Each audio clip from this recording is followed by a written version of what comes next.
আমি এখন দাঁড়িয়ে আছি সাতক্ষীরা কালীগঞ্জের থেকে বেশ ভিতরে একটি গ্রামে। এখানে হচ্ছে আমার বোনের শ্বশুরবাড়ি। আমার বোনের ছেলের আজকে অন্নপ্রাশন, সেই উপলক্ষে এখানে আসা। এখানে এসে একটি বিষয় আমার খুব চোখে পড়লো এবং ভালো লেগে গেল। ছেলেবেলার কথা মনে পড়ে গেল। ছেলেবেলাতে তো এরকম উৎসব হতো, পরিসরে যে জায়গাটি থাকতো সেটাকে সুন্দর করে সাজিয়ে সুন্দর করে একটি আবরণ তৈরি করে সেখানে ঈদের জামাত হতো। আমরা সবাই আনন্দ করতাম। আমার বড় যারা বয়োজ্যেষ্ঠ ভাইয়েরা এলাকায় সেই ঈদগাহ মাঠটা সাজাতো ছোট্ট পরিসরে, হ্যাঁ, সেখানে আমরা সবাই যে আনন্দ করতাম সেইটা মনে পড়ে গেল আজকে। দেখুন খুব সুন্দর করে ছোট্ট পরিবেশ তৈরি হয়েছে। এটা একটা ঈদগাহ মাঠ। এই যে আগামীকাল এখানে ঈদের জামাত হবে, হ্যাঁ, ঈদের নামাজ পড়ে সবাই একে অপরকে জড়িয়ে খোলাখুলি করবে, কুশল বিনিময় করবে। হ্যাঁ, এই জায়গাটি এসে ভালো লেগে গেল, তাই মনে করলাম আপনাদের সাথে বিষয়টা একটু শেয়ার করি। কালকে তো ঈদ, হয়তো আপনারা অনেকেই অনেক বড় পরিসরে বড় আয়োজন করে ঈদ উদযাপন করবেন।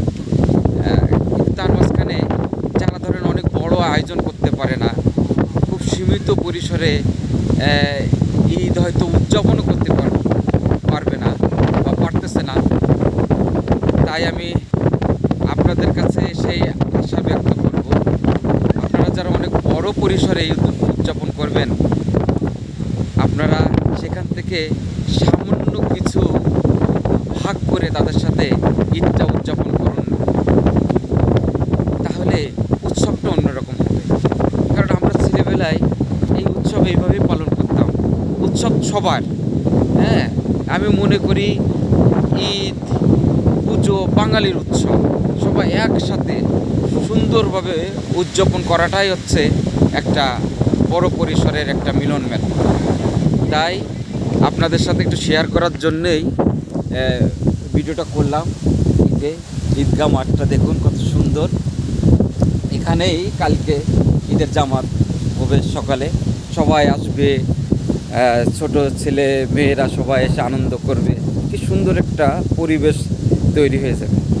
আর আমার এত সুন্দর ভালো লাগলো জায়গাটা, চারিপাশটা দেখুন একটু, একদম পরিবেশটা একটা খোলা মাঠের মধ্যে ঈদগাহ, হ্যাঁ, চারিপাশে সুন্দর পরিবেশ, তার মাঝখানেই হচ্ছে এই ঈদগাহ। দেখেই ভালো লেগে গেল।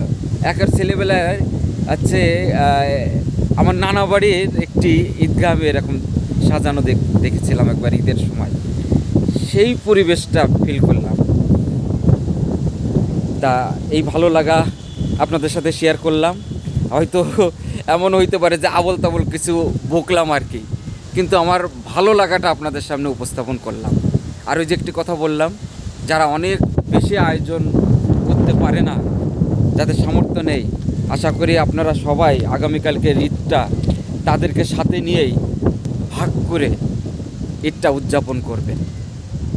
আর কি বলবো, যদি কথার মাঝখানে কিছু ভুল বলে থাকি কিংবা অন্য কিছু বলে থাকি ক্ষমা করে দেবেন। আমি আমার আবেগটা আপনাদের সবার সাথে শেয়ার করলাম এই পরিবেশটা দেখে। সবাই ভালো থাকবেন, সুস্থ থাকবেন এবং ঈদে এখনও অবধি যারা বাড়ি যাওয়ার জন্য খুব তাড়াহুড়া করছেন, আমি তাদের উদ্দেশ্যে বলবো, সময় এবং সুযোগ অনুযায়ী যদি বাড়িতে এসে ঈদের আনন্দটা উপভোগ করতে পারেন তাহলে আসবেন। তা নাহলে খুব ব্যস্ততা করে তাড়াহুড়া করে আসার দরকার নাই। তার কারণ একটিই কথা, সময়ের চেয়ে জীবনের মূল্য অনেক বেশি। সবাই ভালো থাকুন, সুস্থ থাকুন। ঈদ মুবারক।